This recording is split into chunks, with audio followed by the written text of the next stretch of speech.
बिस्मिल्लाहिर्रहमानिर्रहीम। अस्सलाम वालेकुम नाज़रीन, आप देख रहे हैं सच सवेरा और मैं हूँ हुमार सलान। उम्मीद करते हैं आप सब खैरियत से होंगे। नाज़रीन, आज इस मौजू के हवाले से हम गुफ्तगू करने जा रहे हैं। जिस टॉपिक को अपनी गुफ्तगू में शामिल करेंगे वो है मसला कश्मीर और इसका मुमकिन हल। हम इसके ऊपर गुफ्तगू करने जा रहे हैं और बिलखुसूस बात होगी आज के दिन के हवाले से, यानी कि आज 5 अगस्त है और ये दिन हमें याद दिलाता है 5 अगस्त 2019 की, कि जब भारत ने अपने जुल्म और बर्बरियत के हवाले से अगर बात की जाए तो एक ऐसा अमली नमूना पेश किया जिसकी जितनी भी मजम्मत की जाए वो कम है। इस बात को 1 साल गुजर गया कि भारत ने कश्मीर की खुसूसी हैसियत जो है उसको ख़त्म किया। आर्टिकल 37035A को मनसूख करके ख़त्म करके कश्मीर की एक खुसूसी हैसियत को मस्क करना, ख़त्म करना और फिर वहाँ पर कर्फ्यू नाफिज करना। भारत के इस एक्ट पर हम आज गुफ्तगू करेंगे जिसको 1 साल हो गया है। इस कर्फ्यू के हवाले से बात करेंगे, मौजूदा सूरत हाल की बात करेंगे। वादी में इस वक्त क्या सूरत हाल है, कश्मीरियों को किस तरह से तंग किया जा रहा है, उनका जीना दूभर किया जा रहा है, कश्मीरी बच्चों के हवाले से, नौजवानों के हवाले से जानेंगे।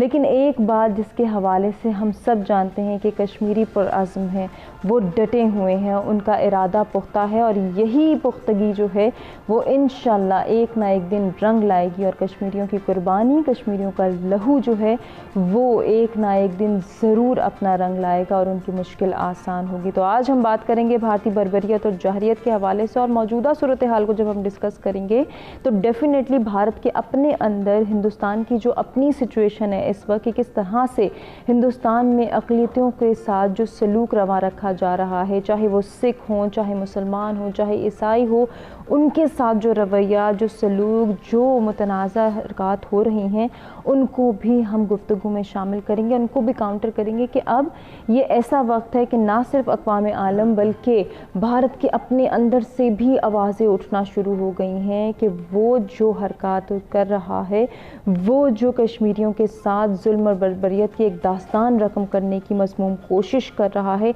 अब उसे बस करना होगा, अब उसे ख़त्म करनी होंगी ये मज़मूम खेल, ये मज़मूम साजिशें जिनके जो है वो कश्मीरियों पर कोई असर ना हुआ है ना होगा। 70 साल से कश्मीरी अपनी आज़ादी की जंग लड़ रहे हैं और ये जंग लड़ते रहेंगे। भारत की ऐसी मज़मूम हरकत से उनका अज़्म जो है वो कमज़ोर नहीं हो सकता है, वो पुरअज़्म है। चाहे कश्मीरी नौजवानों की बात करें, कश्मीरी बच्चों की बात करें, कश्मीरी ख़वातीन की बात करें, वो तमाम के तमाम अपने अज़्म के साथ हैं, वो अपने हक़ खुद इरादियत के लिए लड़ रहे हैं, आवाज़ बुलंद करें और ये आवाज़ बुलंद करते रहेंगे। लेकिन एक बात जिसके हवाले से हम हमेशा बात करते हैं कि अक़वाम आलम की जो खामोशी है, जो उनकी इस मुतनाज़ा हरकत पे उनकी एक खामोशी हमें नज़र आती है कि वहाँ से कोई एक्शन नहीं लिया जाता और भारत यके बाद दीगरे ऐसी मज़मूम हरकत करता है, ऐसी साजिशें करता है, ऐसी बर्बरियत जो है वो दिखाता है और कश्मीरियों पर जुल्म की दास्तान रकम करने की कोशिश करता है।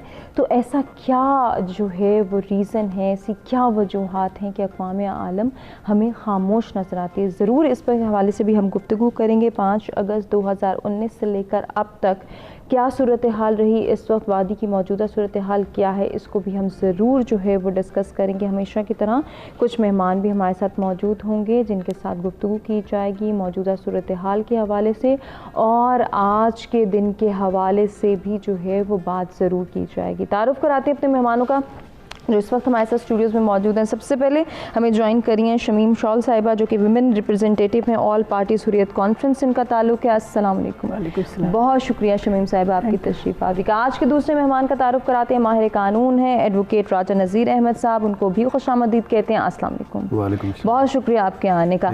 आप दोनों से मेरी बारी बारी गुजारिश होगी कि आज के दिन के हवाले से अपने तासुरात हमारे साथ शेयर करें। शमीम साहिबा क्या कहना चाहेंगी? बिस्मिल्लाहिर्रहमानिर्रहीम। बहुत शुक्रिया आप लोगों ने बहुत अहम दिन के मौके से प्रोग्राम जो आज तश्कील दिया है। ज़रूरत इस अमर की है कि पाकिस्तान का पूरा मीडिया जब दुनिया खामोश है, जैसे आपने अपने इंट्रो में बताया, दुनिया इसको दिखाती नहीं, दुनिया ने इसकी तरफ तवज्जो नहीं दी, मुजरिमाना खामोशी की वजह से भारत यहाँ तक पहुँचा है और जो आपने हालात बताए उससे ज़्यादा बदतरीन है।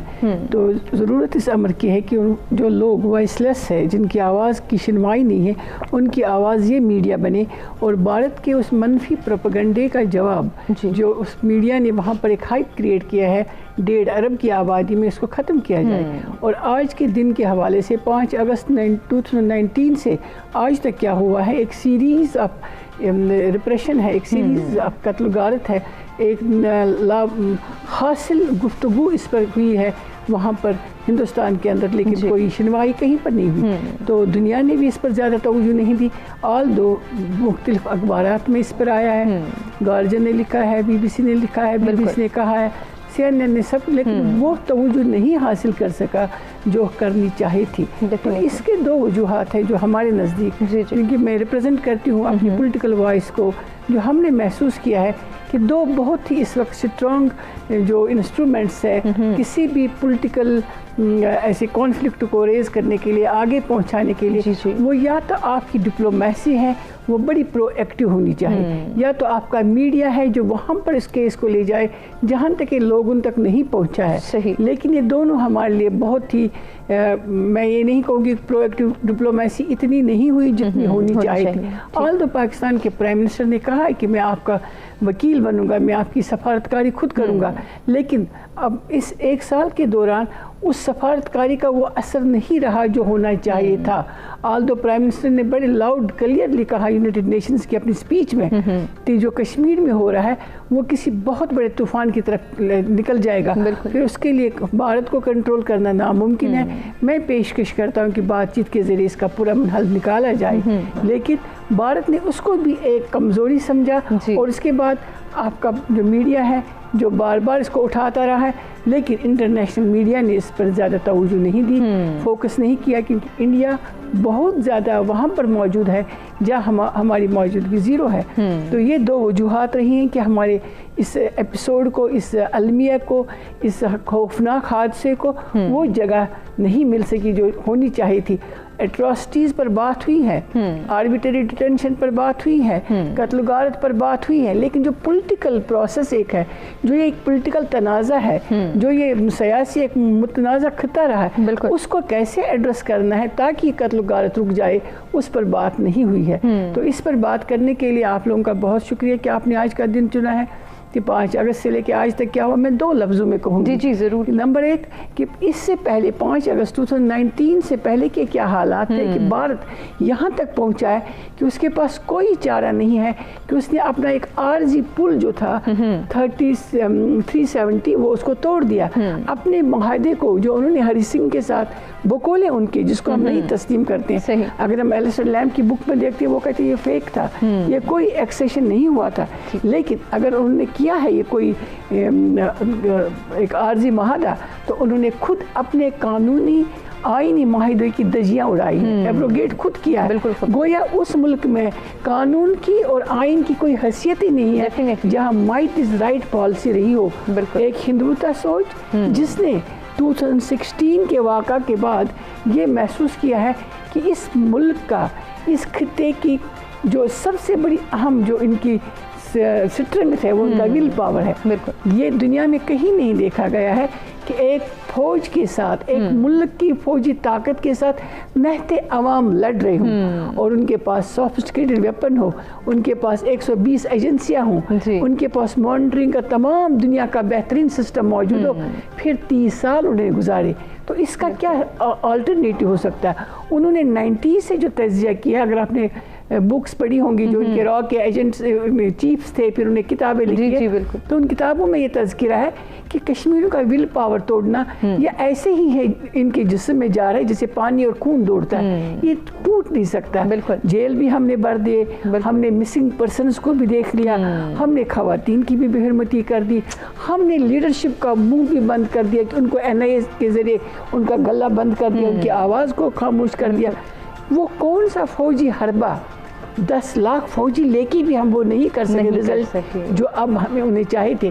तो उन्होंने सबसे आसान तरीका जो उन्हें अब लगा है, मुश्किल लेकिन उनके लिए आसान, क्योंकि फौज उनकी वहाँ है, कब्जा उनका है, और इस दौरान वो जो कुछ कर सकते वो उनके अपने हाथ में। वो नहते लोगों को घरों में बंद कर दिया, जैसे आपने बताया, कर्फ्यू लगा दिया 5 अगस्त से पहले की। अगर आप गवर्नर जनरल की मलिक की तकरीर सुने, उसमें उन्होंने कहा था जो यहाँ पर एक हाइप क्रिएट हुआ कि कुछ होने वाला है, कुछ नहीं होगा, 5 अगस्त को कुछ नहीं होगा, लेकिन रात के अंधेरे में एक दुश्मन, और वो भी बुज़दिल, और फिर वो हिंदू, उसने तीनों चीज़ें रात के अंधेरे में कर दी और 370 आर्टिकल को उन्हें एब्रोगेट कर दिया।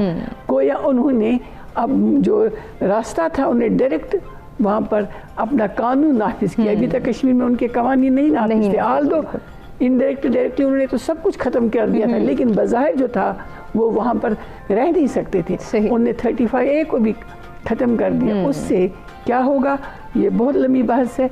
तो इस बहस में सबसे अहम पॉइंट है कि उन्होंने लैंड को, कश्मीर की ज़मीन, उनकी आइडेंटिटी को, और उसके बाद डोमिसाइल, लोगों को बसाने का, डेमोग्राफी को चेंज करने का प्लान बनाया। और 5 अगस्त 2019 से आज तक ये हो रहा है। कैसे हो रहा है, मैं आगे आपको जी बिल्कुल आपसे ही गुफ्तगू करेंगे हम। नज़ीर साहब, आप क्या ऐड करना चाहेंगे, आपके क्या तासुरात हैं आज के दिन की मुनासिबत? जी मैम, मसला कश्मीर यूनाइटेड नेशन के एजेंडे पे आफ्टर 73 ईयर्स आज भी हल तलब है, और वो उसी तरह उस एजेंडे के ऊपर मौजूद है कि जिस तरह 1947 पे था। उसके बाद जो इंडिया ने 5 अगस्त 2019 को जो इलीगल एक्ट किया, वो इलीगल एक्ट इंटरनेशनल लॉ के मुताबिक भी इलीगल है, वो इवन के इंडिया के कॉन्स्टिट्यूशन के मुताबिक भी इलीगल है। सही। उसकी वजह ये है कि देखें, यूनाइटेड नेशन के अंदर जब मसला कश्मीर गया तो वहाँ पे एक फ्रीक नहीं था, इंडिया वन साइडेड कुछ नहीं कर सकता। वो वहाँ पे उनकी अपनी अंडरटेकिंग मौजूद है, जिसके मुताबिक पाकिस्तान, कश्मीरी और इंडियन ये इस मसले के फ्रीक है जी। और उसके बाद वहाँ पे उस अंडरटेकिंग के बाद आज दिन तक उसमें कोई प्रोसीडिंग्स नहीं हुई। उसमें जो कमिटमेंट थी इंडिया की कि इस्तिस्वाब राय कराएंगे और उसके लिए माहौल हम बनाएंगे और वो माहौल पैदा करके हम इस्तिस्वाब राय का इनकाद कराएंगे, वो कमिटमेंट आज तक इंडिया ने पूरी नहीं की जी। और आज 73 ईयर्स के बाद आके कि देखें कि बजाय इसके कि वो यूनाइटेड नेशन की रेजोल्यूशंस के मुताबिक इसको सॉल्व करते और यूनाइटेड नेशन के सामने ये मामला तीनों फ्रीकैन को बिठा के ये मामला हल होता, इंडिया ने वन साइडेड इलीगल और अनकॉन्स्टिट्यूशनल तरीके से उन्होंने 370 और 35A of the constitution of India उसको एब्रोगेट करके जो स्पेसिफिक एक स्टेटस था, जो स्पेशल स्टेटस था मकबूजा कश्मीर का, उसको चेंज करने की कोशिश की जी बिल्कुल। जो कि मैं समझता हूँ कि इसमें पहली बात है कि इसके 3 सॉल्यूशंस हैं, पॉलिटिकल सॉल्यूशन, लीगल सॉल्यूशन और थ्रू फोर्स। जिस तरीके से 1947 में कश्मीरी मुजाहिदीन ने खुद अपनी जदोजहद के ज़रिए एक पार्ट को इंडियन पोजीशन से वापस लिया, मैं समझता हूँ कि एक ये जब इंडिया ने ये इलीगल काम किया तो उन्होंने कश्मीरियों को वो जो यूनाइटेड नेशन के अंदर जो कमिटमेंट थी उससे आज़ाद कर दिया जी। अब अगर कश्मीरी ये उनका सब्र है, ये तहम्मुल है, ये इंटरनेशनल लॉ की मैं समझता हूँ कि कश्मीरी उसको ओबे करते हुए, उसको फॉलो करते हुए उन्होंने ये एक्सट्रीम स्टेप नहीं लिया, वरना ये जस्टिफाइड है, ये यूनाइटेड नेशन के चार्टर के मुताबिक, उनकी रेजोल्यूशंस के मुताबिक और इंटरनेशनल लॉ के मुताबिक ये अब उनका ये राइट बन चुका है कि वो इंडिया से वो पोजीशन वापस ले मकबूजा कश्मीर का। लेकिन मैं कहता हूँ कि सलाम है उन पे कश्मीरियों को कि जिन्होंने इंटरनेशनल लॉ को फॉलो किया और उस स्टेप पे नहीं गए। अब दूसरा इसका सोल्यूशन ये था कि देखें कि अब अगर सिर्फ इंडिया के अंदर की बात हम करें तो इंडिया के अंदर की अगर बात करें तो अगर वहाँ की असम्बली जो रिप्रेजेंटेटिव है कश्मीरियों की जी। उससे तो किसी हवाले से कंसल्टेशन की ही नहीं गई बिल्कुल ऐसे। तो फिर इंडियन जो पार्लियामेंट है वो कैसे उनकी विल और मर्जी के बगैर एक ऐसा कानून और कोई ऐसी रेजोल्यूशन और उसके कॉन्स्टिट्यूएंट में किसी आर्टिकल को जो कि कश्मीर से रिलेटेड हो उसको कैसे एब्रोगेट कर सकती है। तो ये मैं समझता हूँ कि जो अब तो ये इंडिया के अंदर भी आवाज़ उठ रही है कि ये इलीगल है, ये अनकॉन्स्टिट्यूशनल है। मैं समझता हूँ कि यहाँ पे सुप्रीम कोर्ट ऑफ इंडिया की ये फ़र्ज़ है और ये ड्यूटी है उनकी कि इस अनकॉन्स्टिट्यूशनल और इलीगल एक्ट को जो एब्रोगेशन है 370 की और 335A की, उस पर मैं कहता हूँ कि वो चाहे उनके पास पिटीशन है या सो मोटो इस पे वो एक्शन ले। मैं समझता हूँ कि इस खित्ते को तबाही से बचाने के लिए, एक नई जंग से बचाने के लिए, ये इस वक्त इंडियन जुडिशरी की ये ड्यूटी है कि इसको देखें, क्योंकि ये बिल्कुल सिरे से मैं समझता हूँ कि इंडिया के कॉन्स्टिट्यूशन के मुताबिक भी ये इलीगल है। और फिर अगर इंटरनेशनल लॉ के मुताबिक आए तो मैं समझता हूँ कि यहाँ पे थोड़ा सा मैं कहता हूँ कि मुझे नहीं पता कि हमारी गवर्नमेंट ने ऐसा क्यों नहीं किया। ये कैबिनेट के अंदर डिस्कस भी हुआ। मैं ये समझता हूँ कि इस वक्त ICJ देखें, गुलभूषण केस से पहले जो इंडिया था वो ICJ की जो जुरिस्डिक्शन थी उसको एक्सेप्ट नहीं करता था। लेकिन गुलभूषण केस के बाद अब प्रिंसिपल ऑफ एस्टॉपल उसके ऊपर अप्लाई होता है। अब वो वहां से भाग नहीं सकता। सही। ये हमारी गवर्नमेंट, ये जो मौजूदा गवर्नमेंट है, इसकी कैबिनेट में ये इशू आया भी कि इस केस को चूंकि ये इंटरनेशनल लॉ के अगेंस्ट है, ये जो यूनाइटेड नेशन की रेजोल्यूशंस है उसके खिलाफ है, तो इसको क्यों ना ICJ के अंदर उठा के ले जाया जाए। तो मैं ये समझता हूँ कि ये अभी भी देर नहीं है। अभी भी हमारी गवर्नमेंट को और हमारे स्टेक होल्डर्स को इस इशू को ICJ के अंदर उठा के ले जाना चाहिए और वहां से ये डिसीजन लेना चाहिए कि ये चूंकि इस वक्त इसके पहली बात है कि 3 फरीक है, पाकिस्तान, इंडिया और कश्मीरी। ना पाकिस्तान से पूछा गया और ना जो उस रीजन के असल जो कंसर्न लोग हैं जो कश्मीरी हैं उनसे, उनकी किसी रिप्रेजेंटेटिव असेंबली से भी नहीं पूछा गया और किस तरीके से इसको एब्रोगेट किया गया। बिल्कुल ऐसे ही जैसे कि नज़ीर साहब आप बात कर रहे हैं कि इस आर्टिकल को जब हम देखते हैं 370 की या 335A को मंसूख करने की, एब्रोगेट करने की जब बात की जाती है, तो एक रियासत ऐसा कदम कैसे उठा सकती है? ये तो सरासर आइन की पामाली है, जैसे कि आपने भी कहा। तो ये इसकी हमें थोड़ी सी कानूनी हैसियत भी बताइएगा कि उस रियासत का स्टांस कितना कमज़ोर हो जाता है। देखिए, मैं इसीलिए कहता हूँ कि ये एक बहुत स्ट्रॉन्ग जो है इंटरनेशनल लॉ का केस है जो ICJ में लाजमन जाना चाहिए। देखिए, पॉलिटिकल जिस तरह पहले बात हुई कि मीडिया को इस पे बात करनी चाहिए, ज़रूर करें। हमारे मीडिया को इंटरनेशनल मीडिया के साथ इंटरेक्शन के साथ इस इशू को रेज करना चाहिए, लेकिन ये वॉइस उठने से, अब देखें जो इंटरनेशनल पावर्स है उनके अपने वेस्टेड इंटरेस्ट है, वो मे बी के उस तरीके से वो हमें सपोर्ट ना दे, लेकिन लीगली जब इस इशू को आप किसी फोरम पे लेके जाएंगे और सबसे इफेक्टिव जो फोरम है वो ICJ है, सही, तो वहाँ पे तो ये क्वेश्चन ही नहीं है कि ये इसकी कोई हैसियत ही नहीं है। उसकी वजह कि आज भी वहाँ पे उनकी अपनी अंडरटेकिंग और रेजोल्यूशन वहाँ पे पेंडिंग पड़ी हुई है कि जिसके मुताबिक तीनों फ्रीकैन ने मिलकर ये मामला यूनाइटेड नेशन के सुपरविजन में इसको सॉल्व करना है। सही। और उस साइड पे तो इंडिया गया ही नहीं। इंडिया ने वन साइडेड अपने आप को ये पावर कैसे दे ली कि उसका जो स्पेशल स्टेटस है उसको ख़त्म कर दी। तो मैं ये समझता हूँ कि इस वक्त भी टाइम है, इसको ICJ के अंदर हमारी गवर्नमेंट को, ठीक है, उसमें पॉलिटिकल हमें मूव ज़रूर करनी चाहिए, हमें इंटरनेशनल मीडिया की सपोर्ट ज़रूर लेनी चाहिए, हमें अपने जो हमारा फॉरेन कश्मीर से रिलेटेड जो हमारा सेल है उसको ज़रूर एक्टिव करना चाहिए, लेकिन प्रैक्टिकल इसका हल 2 है।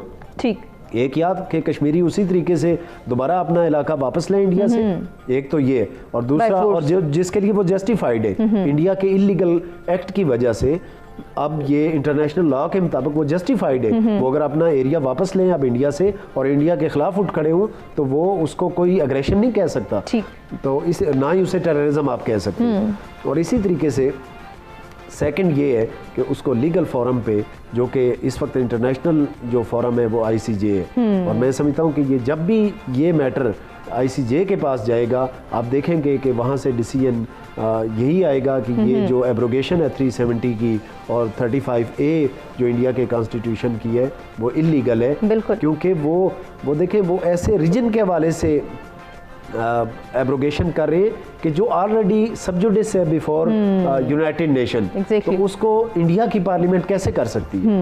तो मैं ये समझता हूँ कि इसके लिए ये दोनों सॉल्यूशंस हैं, और इस वक्त जो सबसे ज़्यादा वर्किंग की ज़रूरत है वो जो लीगल फेज़ है उसका, जो लीगल सोल्यूशन है उसका ICJ के ज़रिए उसकी तरफ हमारी गवर्नमेंट को जाना चाहिए, और इसके लिए हमारी कौम को भी गवर्नमेंट को इस पे कंपेल करना चाहिए कि गवर्नमेंट इस साइड पे इस लीगल सोल्यूशन की तरफ बिल्कुल करना चाहिए। उसके लिए बहुत ज़रूरी है कि हम इस वक्त कश्मीर की सूरत हाल को जान सकें। वादी के अंदर जो मौजूदा सूरत हाल है, कर्फ्यू के हवाले से कितनी मुश्किलात हैं, कितनी पेचीदगियाँ हैं, उनको जानना बहुत ज़रूरी है हम सब के लिए। किस तरह से जान सकते हैं, शमीम साहिबा से इस पर बात करेंगे। एक ब्रेक की जानिब नाज़रीन हमें बढ़ना है। ब्रेक से वापस आएंगे, अपने दोनों पार्टिसिपेंट से कश्मीर की मौजूदा सूरत हाल पर ज़रूर गुफ्तगू करेंगे।